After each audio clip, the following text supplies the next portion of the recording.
Bien, vamos a empezar con el segundo bloque de este segundo encuentro sincrónico del taller Recursos en Red.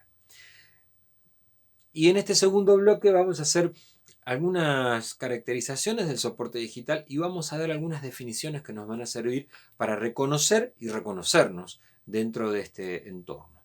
Cuando hablamos de soporte digital, estamos hablando de aquel territorio que tiene dos elementos como muy importantes, que son el hardware y son el software. El hardware es todo lo materialmente tangible y el software son todos los programas que nos permiten acceder a la información, a nosotros incorporar o transformar la información. Eh, dentro de este mismo entorno del soporte digital, nosotros manejamos en la red, y la red, está Internet, ¿sí? En castellano Internet, es una interconexión entre distintos puntos que sirven de soportes para poder compartir la información. Si nosotros nos ponemos a imaginar, ¿sí?, cómo funciona esto de la red, cada computadora o cada centro de procesamiento de datos está interconectado y hay distintos recursos que nos permiten acceder de un servidor a otro servidor para poder ir compartiendo la información. Para que ustedes se den una idea física de cómo funciona, por ejemplo, Google tiene grandes galpones en Silicon Valley y en distintas partes del mundo también, pero tiene grandes galpones para imaginarse, ¿no es cierto?, con inmensos procesadores. Esos inmensos procesadores lo que tienen es la información nuestra, de nuestro correo electrónico que estamos intercambiando. Uno cuando contrata un hosting, un alojamiento en Internet para alojar información, lo que está haciendo es alquilar un pedacito de una computadora que está en algún lugar del mundo, sirviéndonos a nosotros como alojamiento para nuestra información.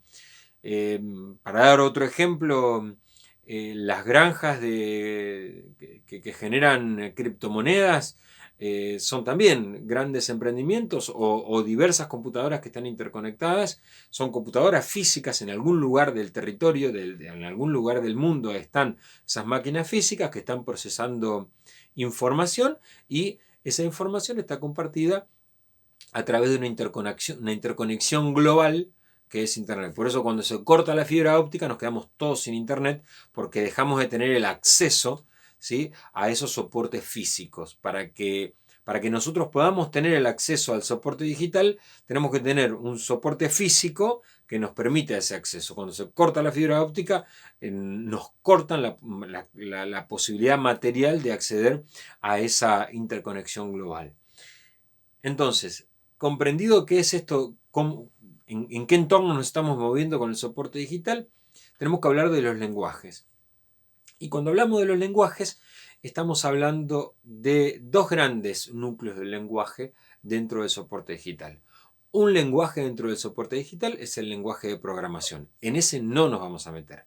El lenguaje de programación es el que nos permite, a través de diversos códigos, que puede ser el código binario, por ejemplo, encriptar la información de manera tal que nos permite desarrollar aplicaciones o programas para acceder o para transformar la información. Esa parte del lenguaje digital nosotros no la vamos a trabajar dentro de este taller porque no es la métier, no es tampoco mi métier. Yo de programación no sé nada más que lo básico, absolutamente básico e indispensable. El otro gran bloque en esto de los lenguajes digitales es las formas de asumir la transferencia, la transmisión de información entre los individuos, las nuevas maneras de abordar los lenguajes tradicionales en el entorno digital. Y nosotros sabemos que en estas nuevas maneras de abordar los contenidos, la información para poder transmitir en el entorno digital, hay algunas caracterizaciones que son muy particulares. Por ejemplo, dentro del lenguaje digital es muy importante la imagen. La imagen es muy importante. Pero también es muy importante dentro de la imagen la iconografía, la imagen iconográfica es muy importante, ¿sí? Transmite de una forma mucho más efectiva la información. Nosotros podemos poner un texto en un grupo de WhatsApp, podemos poner un texto, ¿sí?, y darle el contenido esencial a ese texto, y darle la semántica indispensable a ese texto con un emoticón. Y con otro emoticón puede decir algo absolutamente distinto. Entonces, en los lenguajes digitales es muy importante la imagen, pero también es muy importante la imagen iconográfica. El sonido, la transmisión del sonido también, como complemento de la imagen o como mensaje en sí mismo, es muy importante. Y el texto, por supuesto que el texto es importante. Pero para que la transmisión del texto sea efectiva, debe ser breve, ¿sí? Siendo pragmáticos, ¿sí? Imagen iconográfica, el sonido y el texto breve. Esos son los pilares para que nuestro lenguaje en el soporte digital llegue con mayor avidez. Ahora, ese texto, ¿sí?, no debe superar en cada uno de los mensajes los 250 caracteres, que es la capacidad que está demostrada que el individuo actual, ¿sí?, es la capacidad de concentración que tiene el individuo actual, el individuo promedio actual que accede a los contenidos en Internet. Para que un individuo, y revisémonos nosotros en esta práctica, para que cualquier individuo supere la concentración de los 250, 300 caracteres, ¿sí?, tiene que ser el estímulo muy grande. Es decir, tiene que haber un estímulo muy grande para que un individuo supere esos 250, 300 caracteres en el soporte digital, donde uno se dispone de una manera distinta. Es diferente si yo agarro un libro. Si yo agarro un libro, me dispongo a leer el texto y genero un clima determinado para leer ese texto. Si yo estoy frente a la pantalla, frente a una pantalla, tengo otros estímulos que me van abordando de distintos lugares al mismo momento para que mi capacidad de concentración con el texto se vea menguada. La otra manera de identificar las caracterizaciones que tiene este lenguaje en la era digital es esto que hablábamos recién, la multiplicidad, ¿sí? Nos llega y generamos nosotros al mismo tiempo el mensaje desde múltiples soportes, desde múltiples abordajes. El mismo mensaje lo abordamos desde la imagen, lo abordamos desde el sonido, lo abordamos desde el texto, lo abordamos desde la iconografía. La multiplicidad de abordaje, ¿sí?, sobre el mismo mensaje. La velocidad, es importantísima la velocidad que tiene el lenguaje en el soporte digital, y la repetición. Para que un mensaje llegue y sea realmente significativo, entonces tiene que ser abordado desde la imagen, desde la iconografía de la imagen, desde el sonido y desde el texto breve esencialmente, pero además tiene que ser múltiple, repetitivo y veloz. Esos son las reglas esenciales, generales, en las que se maneja el lenguaje en el soporte digital. Con respecto al texto, a la textualidad, y haciendo enlace con el cierre del bloque anterior, mucha gente piensa que leemos menos. Y la verdad que no. Yo estuve participando hace un par de años atrás, 2 años atrás, sí, 2 años atrás, en una encuesta nacional sobre hábitos de lectura. Y la verdad que leemos más, leemos mucho más que el individuo promedio de hace 15 años atrás o 20 años atrás. Leemos mucho más. Ahora, el tema es cómo leemos y qué leemos. Entonces, no es que leemos menos, leemos distinto, ¿sí? En el soporte digital se lee distinto el texto. Estamos hablando de los textos de la palabra, ¿sí?, de la palabra escrita. Entonces, no es que leemos menos, leemos mucho más, pero leemos distinto. Entonces, si nosotros como docentes queremos abordar la textualidad desde la caracterización tradicional del texto de 5.000 caracteres de una página, y la verdad que es muy probable que caigamos en una frustración, porque no estamos siendo coherentes con el entorno en el que estamos desarrollándonos. Entonces, cuando nosotros comprendemos de qué se trata esto de soporte virtual, nosotros vamos a identificar distintos actores dentro del soporte virtual. En primera instancia, la red, ¿sí?, que nosotros hablamos esto de los distintos puntos, la interconexión de distintos puntos. También hablamos de los hosts. Los hosts son los alojamientos, son servidores, son máquinas que lo que hacen es alquilar, entre comillas, el espacio físico. Hay algunos alojamientos que para las personas son gratuitas, por ejemplo, un blog. Bueno, en algún lugar está el proceso económico por el que la empresa que facilita el host tiene un rédito, porque es una empresa, ¿sí? Ya sea por publicidad, transferencia de datos o utilización de nuestros datos personales. Los hosts no son gratis porque alguien los presta y alguien paga ese espacio físico, alguien paga la electricidad para que ese ámbito donde se aloja la información nuestra pueda permanecer. Los servidores, que son esas empresas que nos hacen el servicio de enlazar dentro de Internet, de motorizar la red, ¿sí? Y esto conforma todo un complejo entramado de alojamiento en línea, que es nuestro territorio digital. Es decir, nosotros podemos tener, por ejemplo, en el Drive, en nuestro Drive, y pensamos que está en nuestro celular o en nuestra computadora, podemos tener toda la clase, o en el Classroom podemos alojar toda la clase. Pero en realidad, físicamente, materialmente hablando, eso está, si es el servidor de Google, está en un lugar donde Google tiene unas grandes máquinas, tiene unos grandes procesadores en un galpón, y Google paga la electricidad y paga los impuestos en su país de origen, como para que nosotros tengamos noción de cómo funciona todo esto. Hay un territorio digital en el que nosotros nos desenvolvemos, donde el espacio es distinto y el tiempo es distinto, y también hay un territorio físico, que es el territorio de las empresas, que tienen sus alojamientos, tienen sus galpones, tienen sus máquinas, sus servidores, y nos facilitan el acceso a la red. Cuando nosotros hablamos de interfaz, vamos a hacer otra definición. La interfaz dentro de los sistemas digitales es la capacidad que tiene, la capacidad que tiene para la interacción entre el usuario y la pantalla. En nuestro aula tradicional, nuestra interfaz está dada por la pizarra y nuestra capacidad oratoria. Esa es la interfaz que nosotros tenemos con nuestros alumnos en el aula tradicional. Nosotros en la pizarra vamos armando el desglose de la información, haciendo la síntesis o copiando los distintos ejercicios que los chicos tienen que traspasar a sus propias carpetas, y nosotros vamos explicando la manera de acceso a esa información.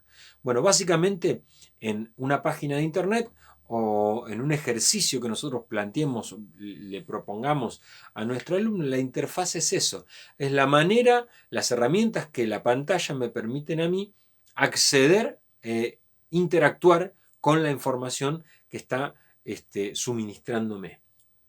Eso en cuanto a la interfaz, que son nuestras opciones de pantalla. Hay otra definición que es importante que nosotros asumamos, que es el flujo de datos. El flujo de datos, ¿sí? El flujo de datos es la transferencia de información y también la permanencia que nosotros tenemos en ir saltando de un espacio al otro dentro de los sistemas digitales.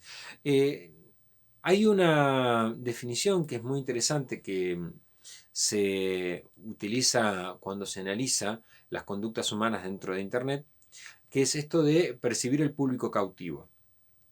En líneas generales, las empresas que se desarrollan en el ámbito digital apuntan a tener un público cautivo.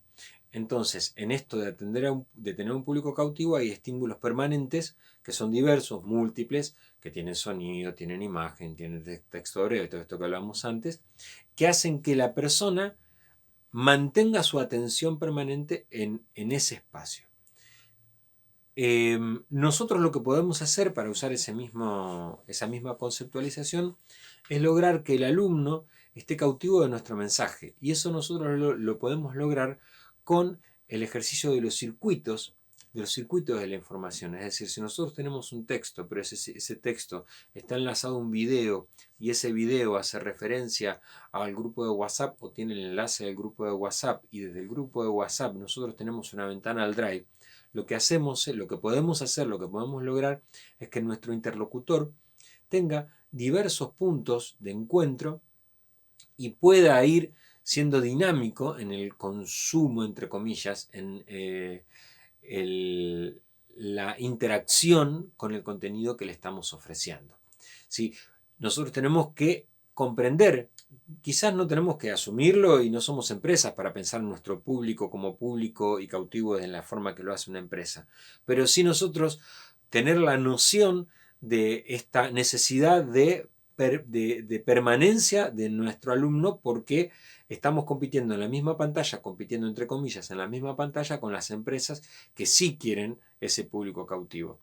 Entonces, esta posibilidad que nos abren los recursos en el soporte digital de generar circuitos de información nos hacen que nosotros podamos acceder al mismo conocimiento de una forma diversa y hacer que el proceso sea realmente significativo.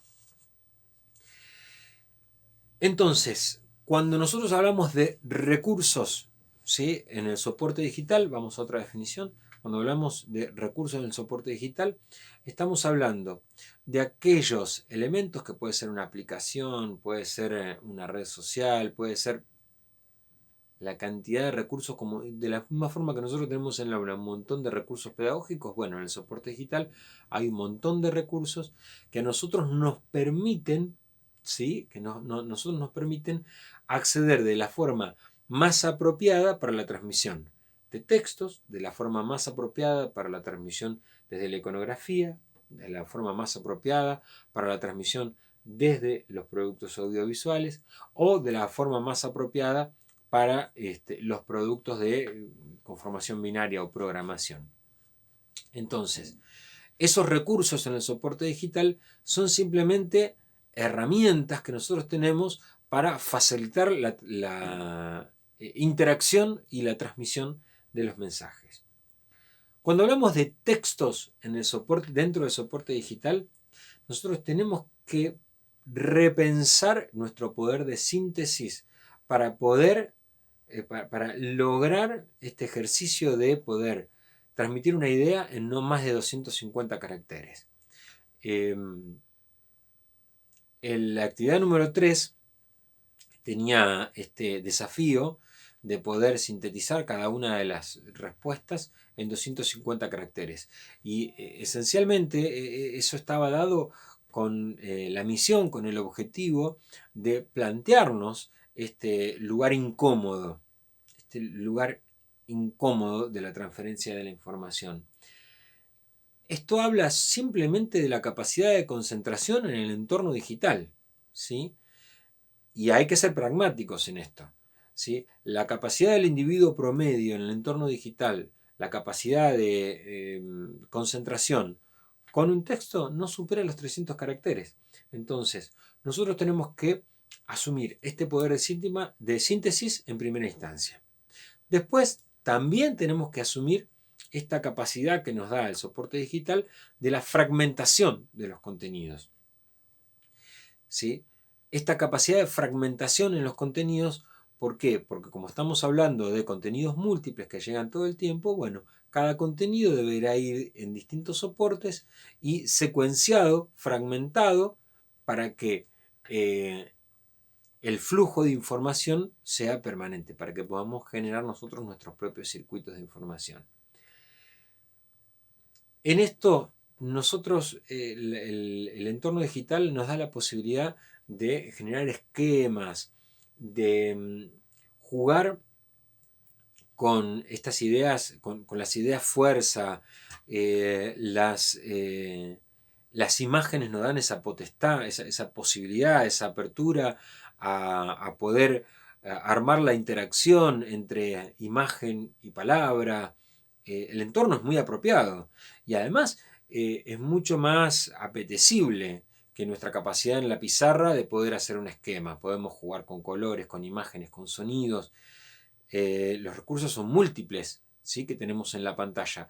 Antes era la excepción el PDF, el PowerPoint, ¿sí?, en un proyector, o el video en un proyector era la excepción del aula. Hoy tenemos la pantalla y la excepción va a terminar siendo, en este contexto, la excepción es el encuentro sincrónico con el alumno. Efectivamente, lo que nosotros tenemos todos los días en la cotidianeidad es la pantalla, y el encuentro sincrónico termina siendo la excepción. Por eso esta capacidad de síntesis, estas ideas fuerzas, este uso del recurso de la multiplicidad la multiplicidad de acceso a la información, terminan siendo nuestras armas fundamentales en la cotidianeidad. En esto es muy importante que nosotros rompamos este esquema, o por lo menos nos planteemos la posibilidad de romper el esquema de párrafo, pregunta, respuesta, fundamentalmente en los últimos años de la escuela primaria y en la secundaria. Romper este esquema de el párrafo, pregunta y respuesta sobre ese párrafo. Tenemos que asumir el desafío, por ahí es un empujón que nos da este contexto de pandemia para empezar a buscar nuevas maneras más creativas de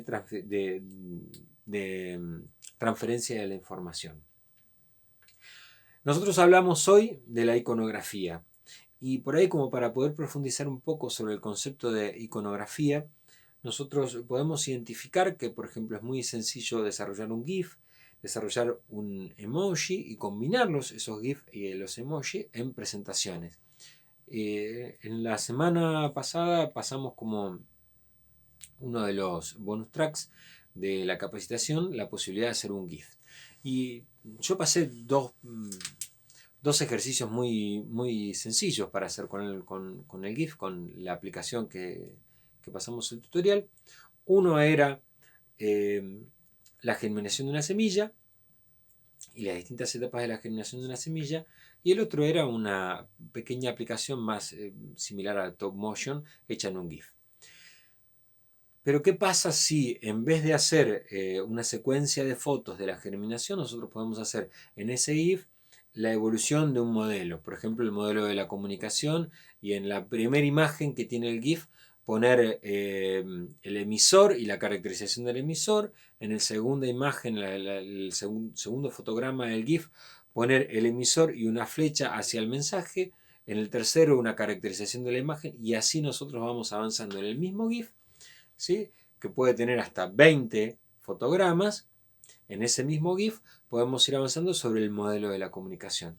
Es decir, usar el recurso de una forma creativa para poder representar dentro del recurso que es la iconografía, el contenido que tenemos que transmitir. Ese es el gran desafío.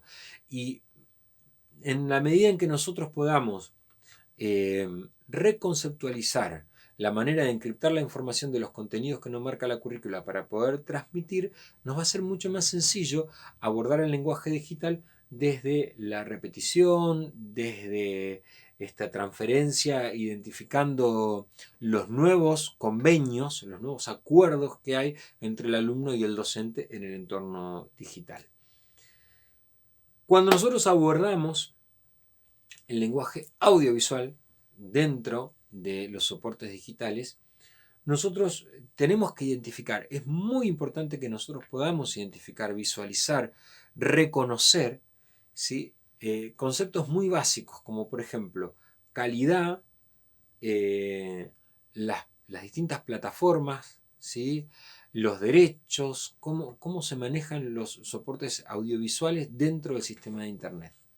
Por ejemplo, si yo mañana se me ocurre hacer un video y musicalizar este video con música de Abel Pintos, por ejemplo, muy probablemente ese video dure en línea 12 horas y me lo van a bajar. Y yo estuve 3 horas editando el video, puse una música hermosa para poder acompañar la imagen, para que sea significativo, para que acompañe, y de repente YouTube me lo bajó. ¿Qué fue lo que pasó?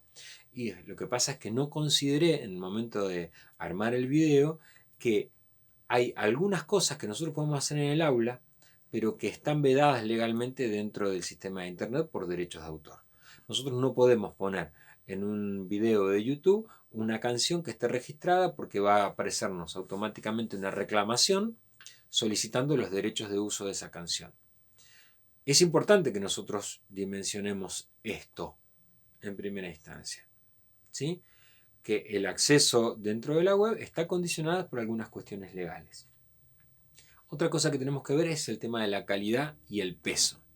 Cuanto a mayor resolución, mayor peso, mayor tamaño del archivo, por ende es mucho más difícil la transferencia de ese archivo digital. Este video, por ejemplo, este video está grabado en 640 x 480 y estos 40 minutos, 30, 40 minutos de este segundo bloque va a tener un peso muy importante y yo no lo voy a poder pasar por WhatsApp y va a ser muy difícil que lo carguen en el Drive y lo puedan ver desde el Drive porque va a ser muy pesado. Entonces, este video yo voy a tener que subirlo a una plataforma como YouTube para que después se pueda reproducir desde el alojamiento de YouTube. Nosotros tenemos que identificar esto de peso, calidad, porque nuestros alumnos también tienen los mismos problemas que tenemos nosotros con nuestros dispositivos en cuanto al tamaño de la memoria, al costo de la transferencia de datos, etc. Cuando trabajamos con contenidos audiovisuales, si vamos a transmitirlos por YouTube, por WhatsApp, o los vamos a compartir en el Classroom para que los chicos los puedan descargar, y vamos a tener que resignar calidad y duración, tienen que ser cortos y de baja calidad, para que no pesen tanto y puedan fluir, se puedan descargar en el celular o pueda acceder de una forma más sencilla desde la PC. Si no vamos a resignar ni calidad ni duración, tenemos que subirlos a alguna plataforma de reproducción de videos, como por ejemplo YouTube, que es la más común, pero hay otras, hay muchas, sí, pero YouTube es la más común de todas, la más, a la que somos más habituales, a subirla a YouTube y después generar el enlace, ¿sí? Para que no sea necesario descargar el video, sino que simplemente lo reproducimos de ahí. Esto que parece ser algo obvio, les puedo asegurar que no es algo tan obvio y que es necesario que nosotros lo pensemos para no generar una frustración, porque si nosotros compartimos un video de 10 minutos, ¿sí? Que no es tanto para una clase, un video de 10 minutos en un grupo de WhatsApp y de repente el video pesa 90 megas o 70 megas o 60 megas, y seguramente hay muchos chicos que no lo van a poder descargar, hay muchas familias que no lo van a poder descargar. Entonces, si yo voy a hacer un video que supera los 5 minutos y no quiero resignar calidad y los tengo que subir a una plataforma de reproducción de videos como YouTube, y lo que comparto en el grupo de WhatsApp de la familia o de los alumnos o lo que comparto en el Classroom es el enlace que me permite YouTube para poder bajar. Vamos a hacer en las próximas semanas un instructivo de cómo enlazar, de cómo hacer los enlaces de las distintas plataformas para poder compartir, ¿sí? este tipo de contenidos. Muy bien. Hasta aquí hemos llegado con este segundo bloque del segundo encuentro sincrónico.